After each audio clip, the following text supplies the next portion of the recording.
ఇంట్లో ఇద్దరు అన్నదమ్ములు ఉండేవారు. ఒకడేమో తాగుబోతు, ఇంకొకడేమో ప్రయోజకుడు.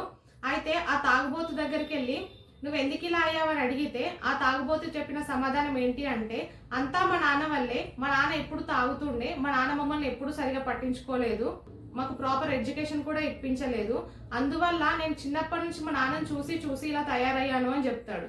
అయితే ఆ ప్రయోజకుడి దగ్గరికి వెళ్ళి మీ బ్రదర్ తాగుబోతు అయ్యాడు, నువ్వెందుకు ఇలా ప్రయోజకుడు అయ్యావు అని అడిగితే ఆ ప్రయోజకుడు చెప్పిన సమాధానం ఏంటి అంటే, అంతా మా నాన్న వల్లే, చిన్నప్పటి నుంచి మా నాన్న ఎప్పుడూ తాగుతూ ఉండేవాడు, మమ్మల్ని సరిగా పట్టించుకోలేదు, నేను కూడా మా నాన్నలాగా ఇంకొకరిని ఇబ్బంది పెట్టొద్దు అనే ఇంటెన్షన్తో బాగా చదువుకొని ఇలా ప్రయోజకుడు అయ్యాను అని చెప్తాడు.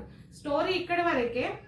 ఈ స్టోరీని బట్టి మనం తెలుసుకోవాల్సింది ఏంటి అంటే, ఇద్దరు అన్నదమ్ములు ఒకే ఇంట్లో పెరిగారు, సేమ్ పేరెంట్స్, సేమ్ సిచ్యువేషన్స్ లో పెరిగారు, అయినా సరే అదే సిచ్యువేషన్ ని నెగిటివ్ గా తీసుకొని ఒకడు తాగుబోతు అయ్యాడు, అదే సిచ్యువేషన్ ని పాజిటివ్ గా తీసుకొని ఇంకొకడు ప్రయోజకుడు అయ్యాడు. మన లైఫ్ లో కూడా అంతే, మనకు ఎదురయ్యే సర్కమ్స్టాన్సెస్ మన చేతుల్లో లేకపోవచ్చు, కానీ ఆ టైంలో ఆ సిచ్యువేషన్ కి మనం ఎలా రియాక్ట్ అవుతాం అనేది మాత్రం తప్పకుండా మన చేతుల్లోనే ఉంటది. దీన్ని బట్టి మనం గుర్తుంచుకోవాల్సింది ఏంటి అంటే, లైఫ్ లో ప్రాబ్లమ్స్ రాకుంటే మనం స్ట్రాంగ్ అవ్వలేము. ఆ ప్రాబ్లమ్ ని మనం పాజిటివ్ వేలా తీసుకుంటే మన లైఫ్ ఒక బ్యూటిఫుల్ స్టోరీ అవుతుంది. ఇప్పుడు మనం చెప్పుకున్న స్టోరీ లాగా.